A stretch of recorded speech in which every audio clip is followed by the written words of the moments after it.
I just sent you, Alyssa, the notes to run the tech across the screen. I thought I sent it to you earlier when I sent it to Chanel.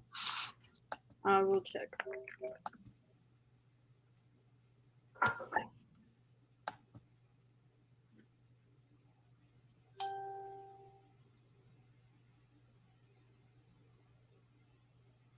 Oh, we're live now. Yes.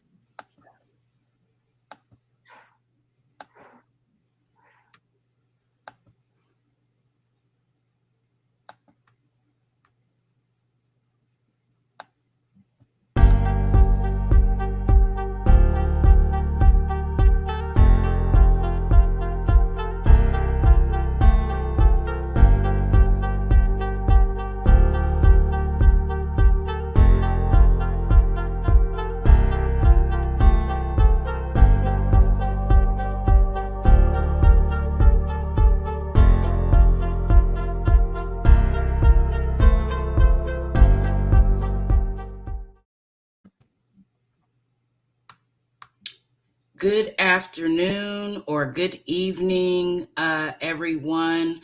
Thank you for joining us. We are bringing back the healing hour to you all after a little bit of time. The healing hour is something that we started with the uprising and protests around Breonna Taylor here in Louisville. And so the healing hour, we bring in practitioners and clinicians of healing across the spectrum. And tonight, I'm really, really excited. We are bringing Miss Chandra Irvin to you all. And she's really going to drop some knowledge on us about how we can kind of rejuvenate and as community organizers and people working in social justice to kind of talk about what we need to do to hold ourselves together and practice appropriate self-care to make sure that we're in it for the long haul. And I'm sure I am totally underselling what Miss Chandra is going to be talking with us about tonight. So I don't want to do a disservice to her amazing talent with sharing this information and healing with us. And I know this was really meant to be that she was here with us tonight. So I'm really excited. We've had a couple of conversations before tonight. And one thing I might share, and I hope she doesn't get too mad with me, is that she talked about one of her daughters, I guess, in the movement being Miss Janelle Monáe. And so today, earlier, when I was getting ready for this, I was listening to NPR and who is on the show talking about her new book, but Janelle Monáe. And so some of that wisdom, I'm sure, was imparted by Miss Chandra Irvin. So you all, we are really blessed in Louisville today to be able to have her here with us today to kind of walk us through this. So I am totally not going to take up her time. We're going to have an awesome hour. So Miss Chandra, if you would like to introduce yourself and let us know what we're going to be doing tonight. And to the audience, I would say, if you all have any questions, we're going to be watching here on the side. And Ms. Chandra has already let me know that she really loves for the audience to be engaged. And so we know this will be recorded and will stay on the Black Lives Matters Louisville page for other people to pick it up later. But if you do have any questions, please just let us know in the chat, and we will try to make sure that we fit those in at an appropriate time. So, Miss Chandra, I am going to give the floor to you. Shawnte, thank you so much. I am really delighted to be here with you all. And I'm delighted on a number of counts, but I will say that it just makes my heart feel open and encouraged to know the work that you all are doing. And not only, I've known that, of course, for a long time, but to know that you're also focusing on healing and care for yourselves is so, so important. I will just introduce myself very briefly to let you know that I have for decades now been working in human relations. And a lot of the work that I have done has been around how do we relate to one another across our differences, in particular around our racial differences. I am heartened by the work that, yes, my children do, and I claim Janelle, though did not birth her, but as one of my children, she is very dear and near to me, and I'm just gratified by the work that they're doing. But as I told you, Shawnte, the other day, was I'm gratified by it, but I'm also saddened that we're in this place where we are still. And that though we've been doing this work for a very long time, it becomes disheartening when we find that a lot of the things we had hoped we had overcome, we really have not. And I'm not suggesting that we haven't made any progress in any areas. I think that we have. And I think that we have to grab hold to those areas to know that that our work is not in vain, but it is part of something larger. And so not only Janelle, but the children that I have birthed have been involved in this as well. And I try to encourage them. So tonight I want to use this space that I have to try and encourage you. I'll tell you one of the things that I stood need and had need for encouragement myself uh, a while ago. This was in 2020, and this was before we knew anything about the murder of Breonna Taylor or any of that. And it was the very early part of 2020, right after Ahmaud Arbery had been killed.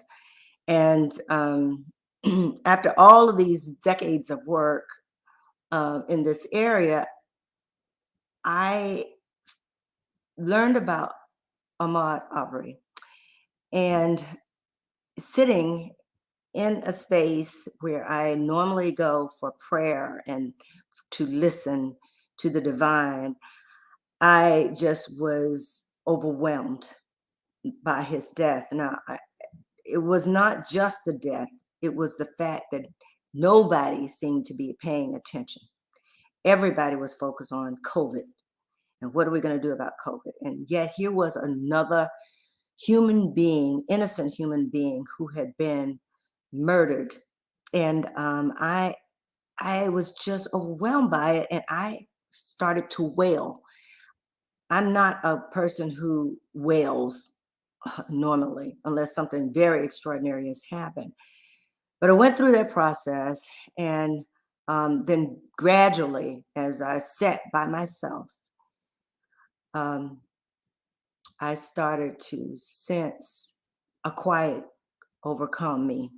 And in the quiet, I heard what I believe was the Spirit of God saying to me, because I wanted to give up. I just wanted to, in my wailing, I wanted to just let go and forget all of it. I've done all of this, and all of this seems to have made no difference, is what I was thinking to myself. And I was in that quiet, I understood that the message for me was this: no, you cannot give up. You cannot give in. You have to keep going. But you don't have to try to graft everybody in. And this is part of who I am. I like to get everybody involved. I like to try to make sure everybody understands the power of coming together and really appreciating all our differences and bringing people together and helping to elevate and affirm one another. Well, in that message, I came to understand that I did not need to try to graft everybody in. But what I needed to do, at least at that time, some of the people might come along a little later, but if they weren't ready, don't worry about them. Focus on the people who need you. That was the message to me. Focus on those who need you and know that you need them too. And so I just say all of that to say it inspires me to be here with you because you are the people that I need. I'm here, yes, sharing some information, but I really need you too.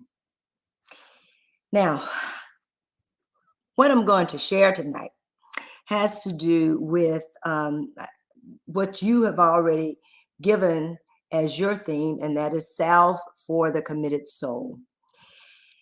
And one of the, and I want to say this too, I want to thank all of you for tuning in because I know you could have been somewhere else tonight. You did not have to be here. And I want to also thank Shawnte, Chanel, and all of others who have made this possible. Now, what I'm going to share with you is informed by a person who was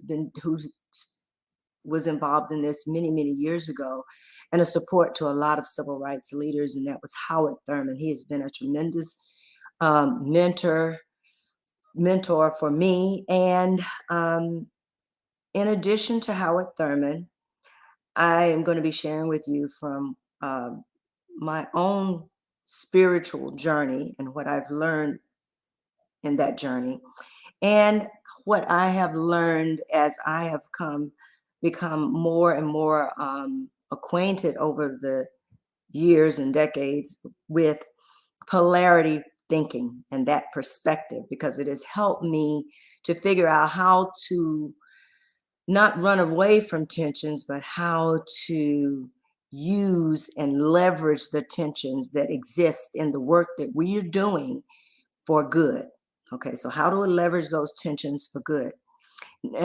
Now, we talk about the tired radical, and what I described to you about myself, I considered myself to be a tired radical. And here are how ways that I attempt to address my own sense of tiredness and to support other people who've expressed to me that they're tired in this work. Now, Howard Thurman has described this term, the tired radical, and it's an old term. But he described the term as individuals who have been working to recreate society, to purge the society of the old ways that have existed, and to recondition the way we've been thinking about things, to recondition the commonly held perspectives to become more creative and more significant. And then he also says this about the tired radical, is they are people who have worked to erase or to work against the erasure of people who are in the margins. So there are so many people who intentionally, or maybe they unintentionally, erase from existence and in their minds those who have been pushed into the margins, or those with, as he says, their backs against the wall. The tired radicals are really working to make sure that no one is erased. And then tired radicals work against the flow. They work against the dominant code of behavior. And so because we're working against the dominant code of behavior, it can get very tiring. We can become weary and we run out of energy. And that happens especially when so many quote unquote meaningful superficialities, okay, meaningful superficialities demand our attention and pull our souls in all kinds of directions. And when I say meaningful superficialities, those are the, things like when somebody says, oh, we really want you to come in and help us deal with the issue of inequities in our organization. And all they're doing is trying to check a box off. That's a meaningful superficiality. It's not really going to get us anywhere. Or when we're trying to engage those in the work and they're not really even interested in the work anyway. That's it's meaningful work if it means and if it happens, but when it doesn't, it's superficiality. So what do we do about that? Howard Thurman urges us to protect our souls. And here's a quote. He says, keep your soul from becoming a highway with traffic going in all directions. We got so many things going on, so many directions that we are trying to go to get to a particular goal. He says, stop that.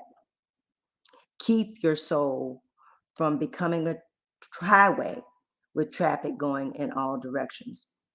So the tension or the polarity, as I mentioned earlier in this, is to note the obstacles and some of those meaningful superficialities. Those are obstacles. Note them, but stay focused on your destination. So that's one of the tensions. Now, how do we do this? I like to offer some 5 applications of that we might use for the committed soul. 5 applications of salve that we might use on the committed soul. So the first one is soothe yourself with the knowledge that the first battle is won within yourself, not in the traffic of events, not in the traffic of events. So I'll tell you a little story about the musk deer. You might know about the musk deer. They are deer that often live in the Himalayas, and they secrete a certain type of musk. Now, this musk can be used for various purposes, and in particular for medicinal purposes, even psychiatric disorders, for respiratory problems, for cardiac issues, and even for bad odor. So there are many other reasons that people might look for and search for this particular kind of musk. Now, there was the story about a little musk deer, and the musk deer was running around checking out streams and hills everywhere and looking for this scent that seemed to be everywhere he went. And so he was trying to figure out, where was it coming from? And he wore himself out. And once it wore himself out, he just lay down with his nose to his paws and recognized that the scent was coming from him. It wasn't coming from anywhere else but from within. So I tell that to you because the reality is we too can be running around when we have a sense of uncertainty, the tensions are high, when there's strain and there's pain within, but those tensions are addressed when we look within. They're not addressed when we are running around trying to find the answers in all kinds of other places. So the tension here that I'd like to underscore is prioritize the inner and attend to the outer. So you're doing these two things. Our tendency is to attend to the outer. What I'm saying is we don't need to let go of our attention to the outer, but we do need to do that and at the same time prioritize what's going on within ourselves. So what does that look like? The second thing is focus on three things. Focus on the gifted, the gift, and the giver. When we think about this work that we're doing, there is the gift that we have to offer. There's the gifted, and that's us. And then there's the giver.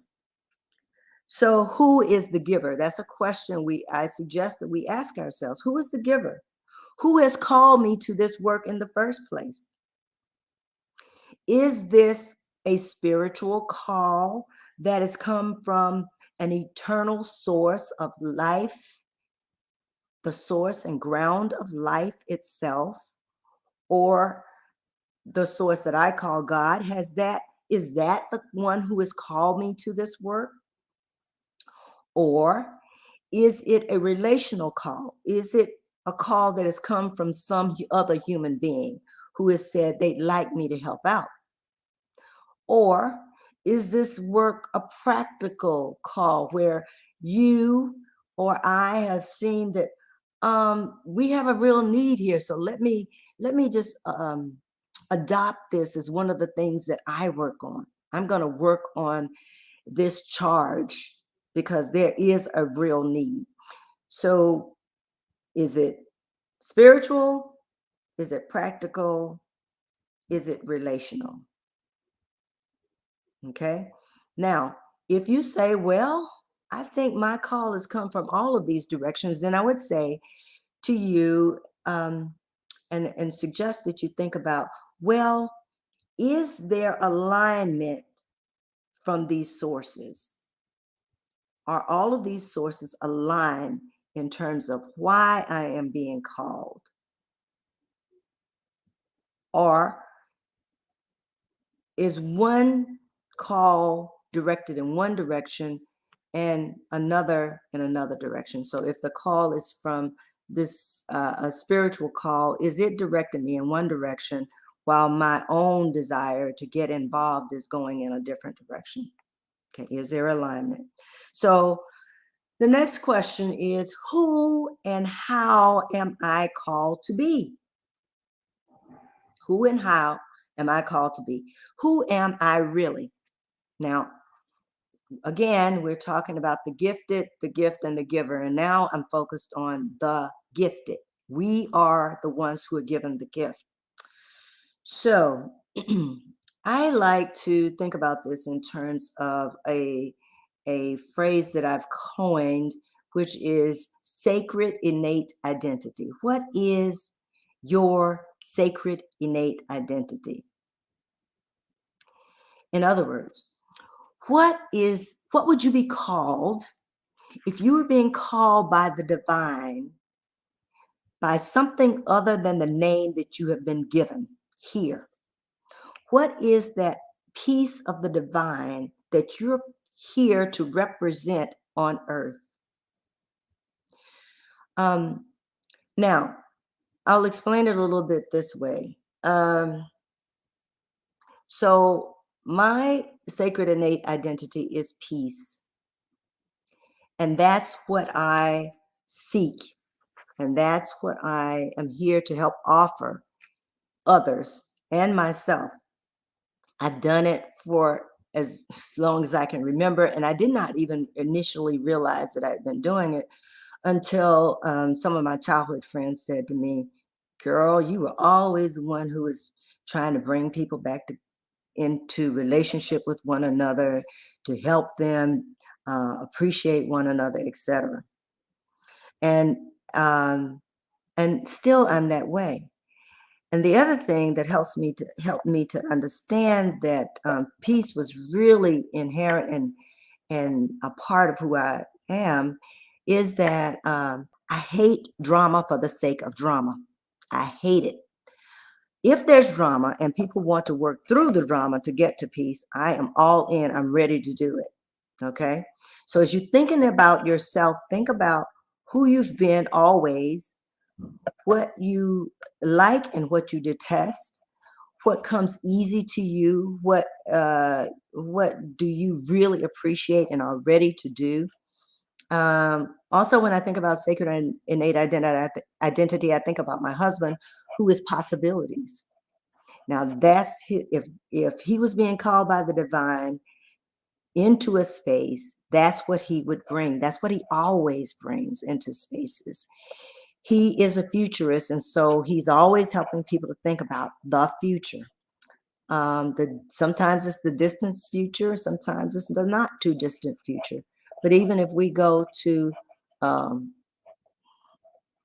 Wendy's, when we go through the drive-through, he's asking the young people who are at the window, so what are you going to do next? Where are you going to school, or whatever? He's always doing this. So think about what you are likely to do, what gives you energy, not what saps your energy, what gives you energy, and hold on to that. And then once you have figured that out, what that is, judge the situations that you're in by your identity and your purpose, rather than comparing yourself to others who seem to have the same commitment.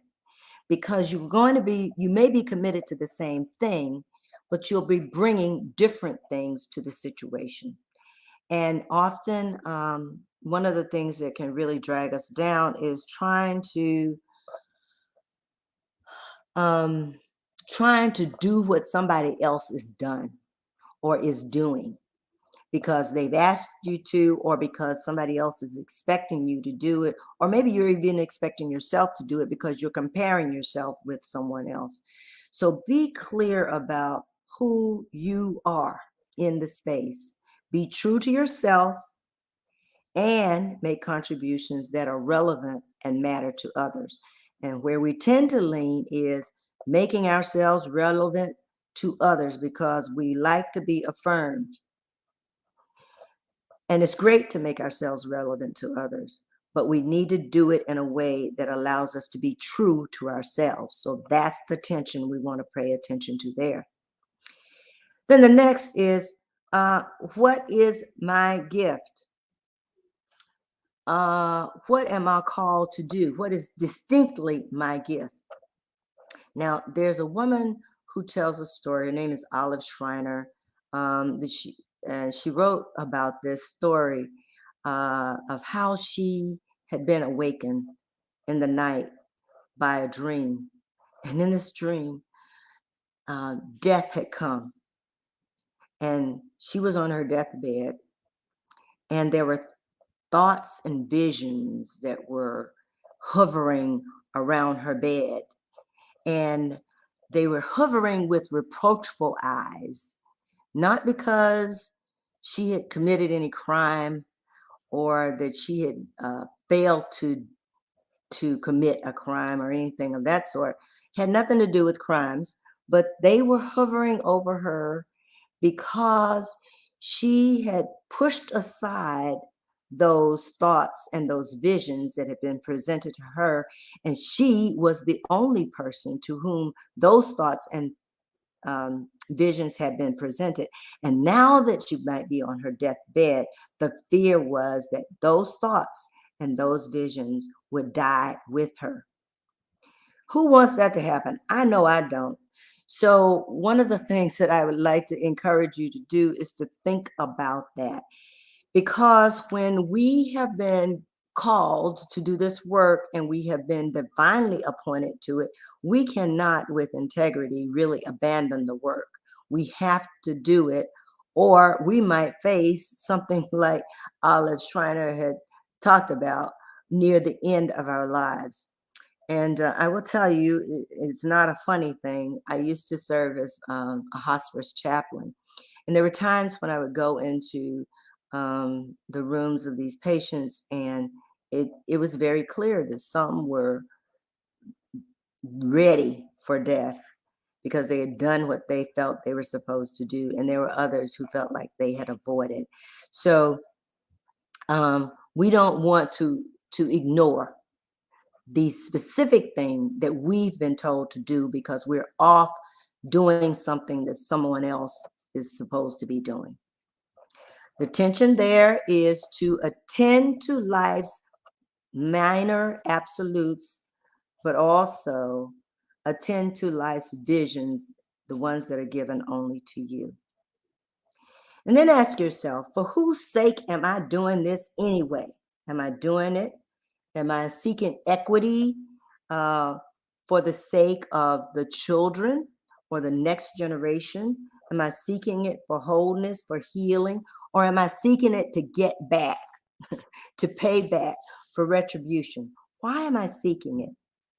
Then the next question is, do I have the unanimous vote of my inner community? Now, often I'm working with people in a larger community, and I know that you are too. But one of the questions I invite you to ask yourself is that inner community within me, which includes heart, mind, will, and our soul, those four members of the community, are they aligned? Or are we experiencing stress and weariness while our soul is trying to tell us one thing and maybe our heart is trying to tell us another thing? Or our mind is trying to tell us another thing? Do we have the unanimous vote, not a majority vote, but do we have the unanimous vote? What are we feeling? What is going on? Where is the weariness coming from? So think about that, and then think about the approach that we're taking, because the approach matters. It's not just about what we're called to do, but how we do it matters. In other words, we might think of it this way: we need to be careful of making an idol of our commitment. And sometimes we can be so committed to something that what we're committed to is not even what we're doing ourselves. And I think a lot of religious wars have been fought because of that very issue itself. So the goal must reflect the journey, must be reflected in the journey also. So, for example, it would be a travesty to make love your goal, but you fall into the trap of hating other people for the sake of love. We need to live now as we want to be in the future. Whatever it is, whatever that vision is we have in the future, we have to see ways of doing it. And then we have to figure out how to marry what might seem to be contradictions. So I told you earlier that I am at my core peace, but I also know that real peace, true peace, cannot be attained without some disruption. So I've carried that with me. And I often find myself, because I know they have to go together, disrupting, making people uncomfortable. But how I make them uncomfortable becomes important, not through hate, but through ways where somehow we can have some discourse about the issues that exist. So focus on what you're doing and then focus on how you do it. Now, number 3, 4, and 5 are going to be much shorter than number 2 was. And I will tell you, number 3 is see yourself as a part of the whole. See yourself as a part of the whole. A lot of times we get so focused on what we're doing that we are intimately involved in what is our part of something that is really much larger than us. So I invite you to be intimate, not only with the issues and the people who surround you now, but intimate with the host of witnesses, the people who have laid the stones that we're trying to climb, and hear their voices, hear their encouragement.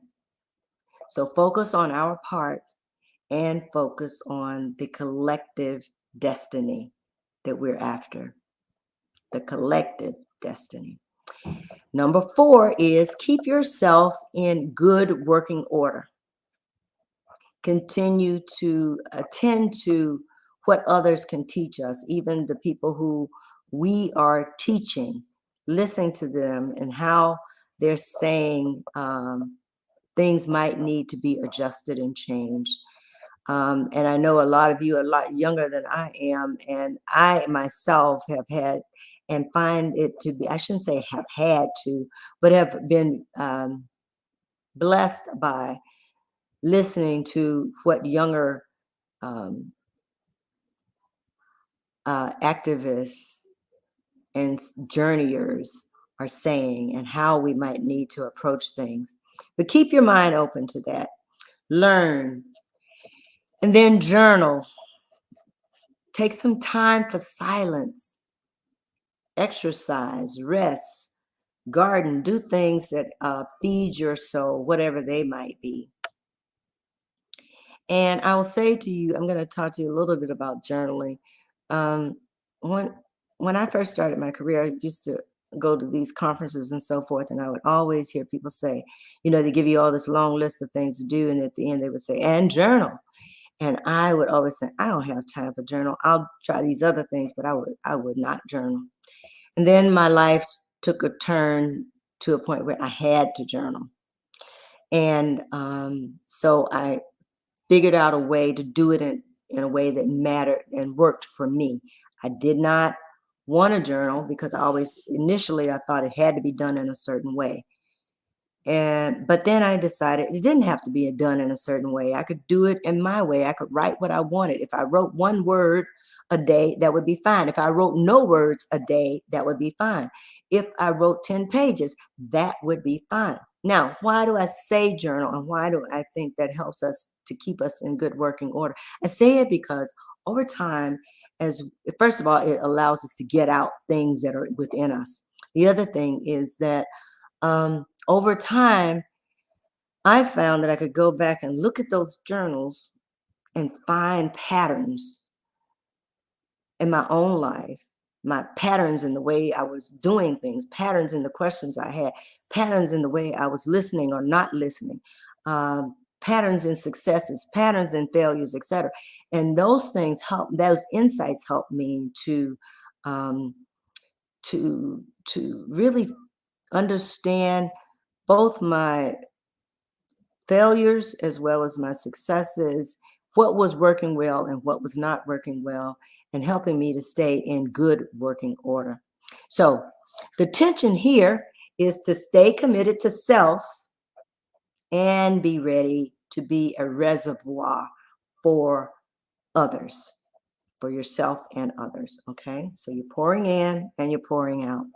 And then finally, the 5th application of salve is, if you are holding on to the traffic that's going in all kind of different directions, the weariness, the tension, the strain, and the pain, and the meaningful superficialities, and you can't seem to give them over to one greater than you,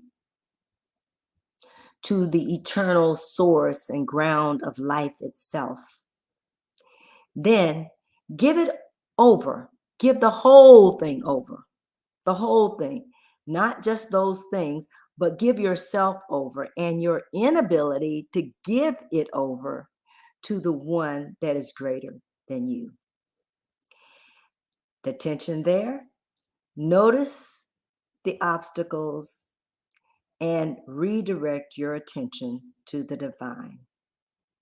And just keep on planting seeds wherever you are, and whatever the conditions might be that suit your gift, your purpose, your meaning in life. And now I'd just like to invite any of you who might have questions or might have suggestions or thoughts to please share those. Thank you. That was totally awesome. While we're waiting for some other people, Miss Chandra, to jump on with questions. You just said a whole lot, and what you said really spoke to me in particular. I know with some of the things that I'm even dealing with personally. So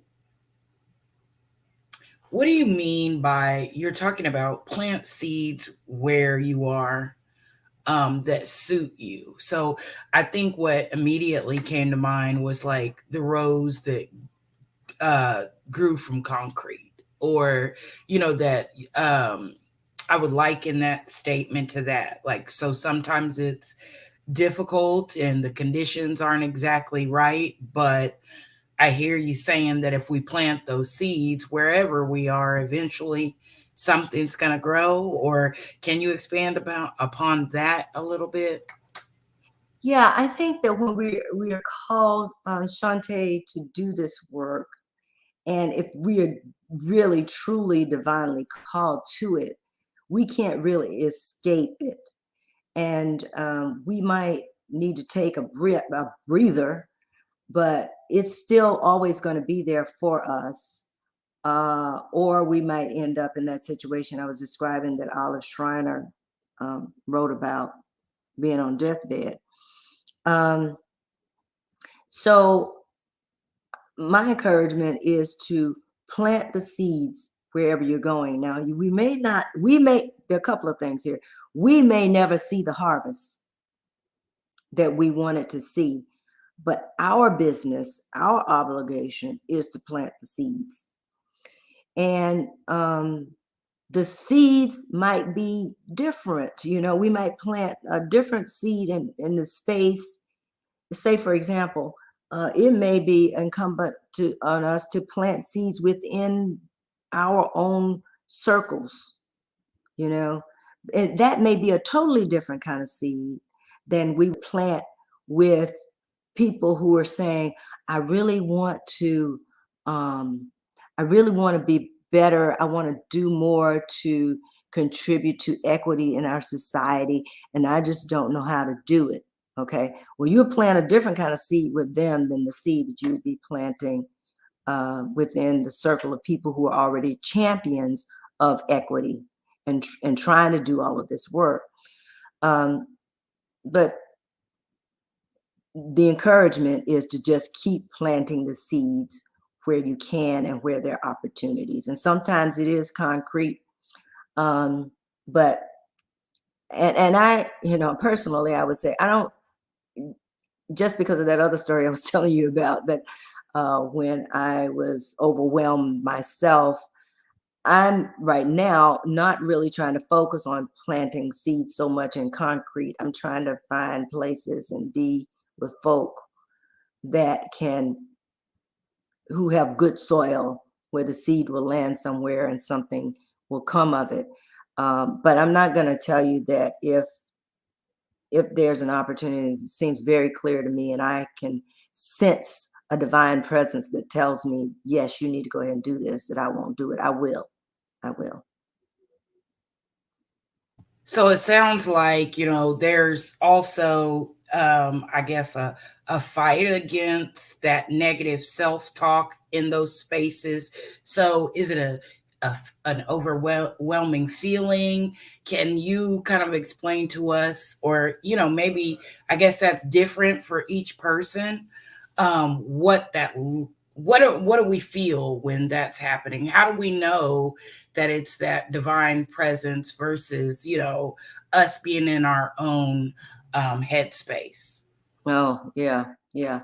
Well, here's how I generally know. One is that I never have this sense of it being harsh and mean and hurtful. Okay. The voice or the indication that I have that divine is leading me in a certain way is always loving and kind. Now it may the directions may be totally different, and they always actually I would say that they're almost always different than what I was thinking.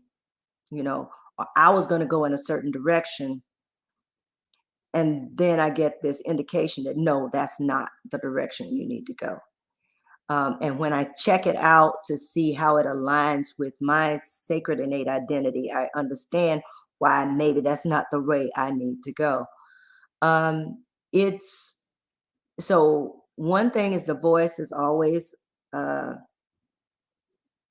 think it always shows up to me as a voice of love, not a voice of hurt and pain.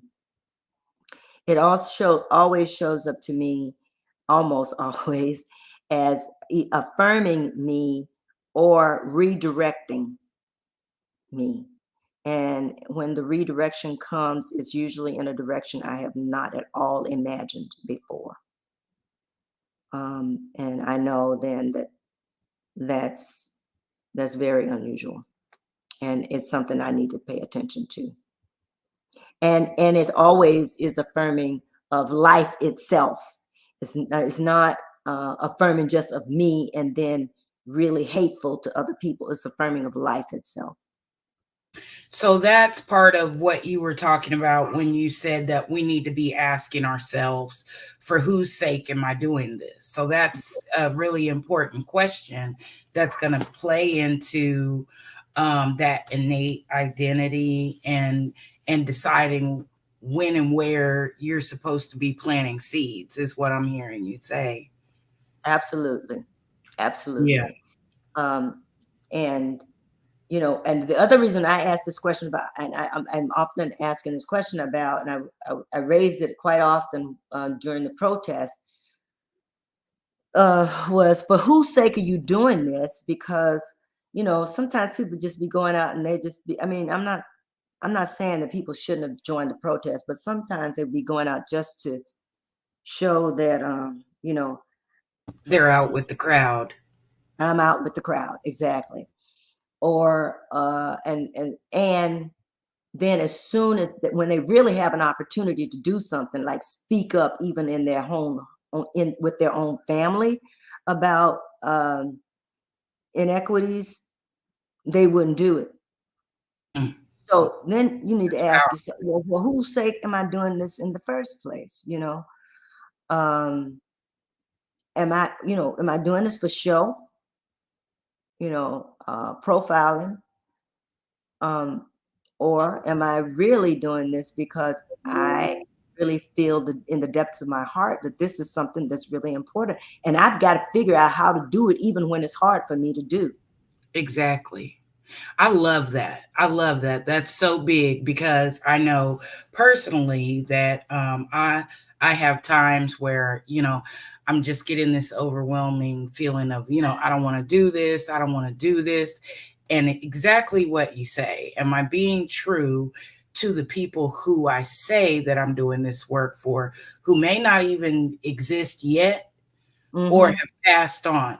So when we're Mm-hmm. talking about our ancestors, I look a lot to their reputation, their how history looks at them, of their Mm-hmm. dignity and regaining some of that even in their absence. and demanding, that is given. And so you're really speaking to me when you're talking about planting the seeds where you're at and knowing who you work for, because I've had a lot of opportunity to be in space where I was like, you know what, I really don't want to do that, but I'm the person, and I know that I'm the person. And so if I take myself out of that space without putting everything that I have into it, that I'm doing a disservice to my own identity of who I say I am and what I say that I want to do in this world, to be protecting those people around me, the people that I'm doing it for. So that's a lot. That's a lot. So how is that, just to kind of tie it back in, I know we only have a few minutes left.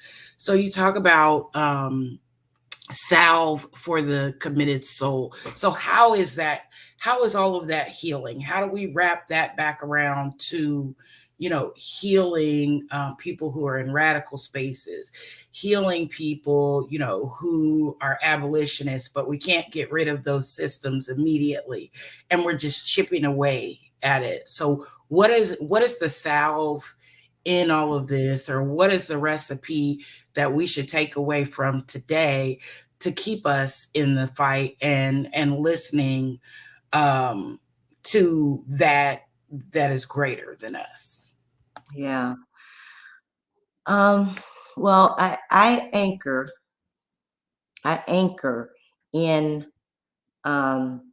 my calling, who I am. And that's one of the things, if you don't get anything out of this, I think that I would just really encourage you to start to think about what is my sacred innate identity, because it really, when I'm called to do something, or whether I want to do it or not, the question is, how does this advance what I'm here to do, or how does it, is this going to hinder what I'm really called to do, because it's getting in the way, it's just more traffic keeping me from doing it. That's one thing.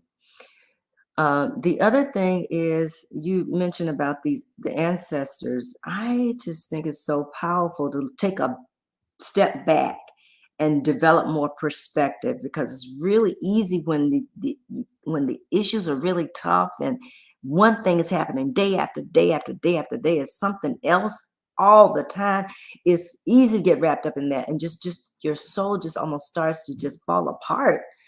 But I think it's important to step back, get intimate with those people who have done this work before, the ones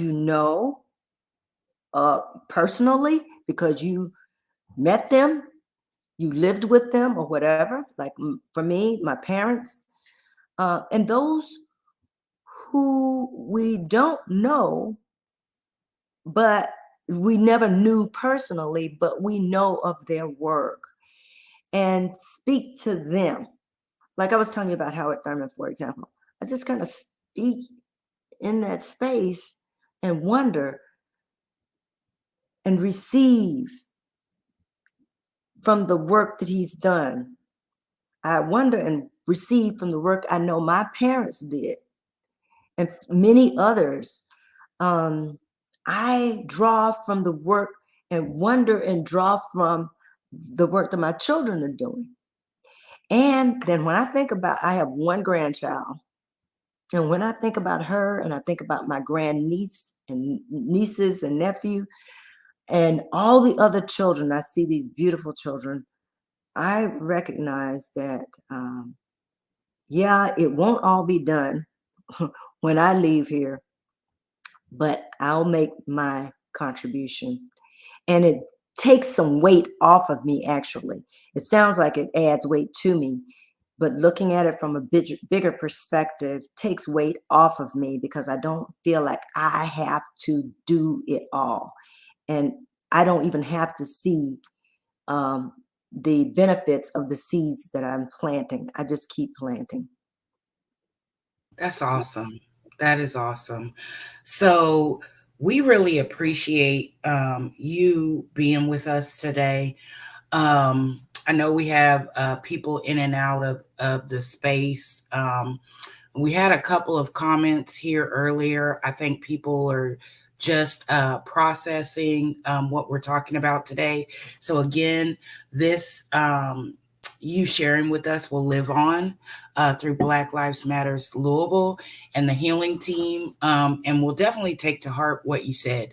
There's a lot of people that visit our page every day that do social justice work that are tired. And so hopefully, they can take this hour, if they weren't able to take it now, to take it later and, get something out of it. I really love that you talked about silence, taking space to just listen to what you're supposed to hear, even when words aren't spoken, and kind of slow down and be very intentional about the work that we're doing, and it doesn't always have to be about ourselves. It's about the ancestors that we knew, we didn't know, our children, our grandchildren, and those, that we'll never get to meet. But the work is still important, that one day those seeds are going to come up. They're going to be flowers. They're going to be fruit. And I think as a community, it's very important what you shared, that it doesn't always have to be something that, we receive the benefit from. So you talked about love and, making sure that that doesn't turn to hate when we're tired and worn out. And I really, really, really appreciate the intentional conversation that we've been able to have with you today. And we're all going to be looking for that unanimous vote that you talked about as we move forward with our work, and encourage people to listen to that unanimous vote and kind of shut out some of the naysayers on the outside sometimes, or people that would have us to act outside of our innate identity. That is really key. We've got you couldn't have said it better. During the protest, everybody's job isn't to be down at the square. Everybody's job isn't to march. There's some people that we need in other spaces that have other talents and qualities that can be used to move us towards the end goal of equity, peace, inclusion for our communities. So you have given us so much energy today. I hope that you will continue to be a part of our space, and we definitely have enjoyed engaging with you. And if people want to find out more about your work, how can they reach you? Well, right now they can reach me. I'm at Spalding University, and I'll be there for a little bit longer. I'm getting ready to retire from there, though. So I would say, I said I heard that. I said I'm sad now. We're introduced to the greatness, and then, But that doesn't mean you can't reach me. I'm still in Louisville, Kentucky. Okay, and that's what I was asking. Okay. Yes, I'm still going to be here, and you can reach me through Irvin, Goforth, and Irvin, and you can reach me. You go to the LinkedIn and you'll see a page there, and so you can give me a call. I'm glad to help. I will say this, that it has really been a pleasure being here with you all, and that it also, I do not want to hang up or sign out without saying that the work that Black Lives Matter is doing and has done in our community has been phenomenal. And I just want to appreciate each one of you for the work that you've done. And you and I were talking the other day, and I said, now I can't do, for example, what Hannah Drake does, and I can't, but everybody's just doing their part. And I think as long as everybody's focused on their part and affirming one another, that we will get more salve for our souls. And I have felt affirmed by being here today, and I just want to thank you very much I for all that appreciate you that. are doing. So the salve for us today has really been, that talk back. We need to talk with each other and engage. And you just wrapped it up right there. Love, not hate. So we appreciate everybody for listening in with us today. Like I said, if you weren't able to listen to the whole conversation, it'll be on the Black Lives Matters Louisville social media pages. So check it out. And Miss Chandra also is a life coach, so some of us who need a little help, and I know I've seen the call so many times for, I need a life coach, I need a Black life coach, I need a seasoned life coach. Miss Chandra Irvin is out here in Louisville, y'all, and she said catch her on LinkedIn. So thank you so much for joining us today, and everybody have a good night and love on your community. All right. Love you all, and God bless. Thank you. Thank Love you. y'all. Good night.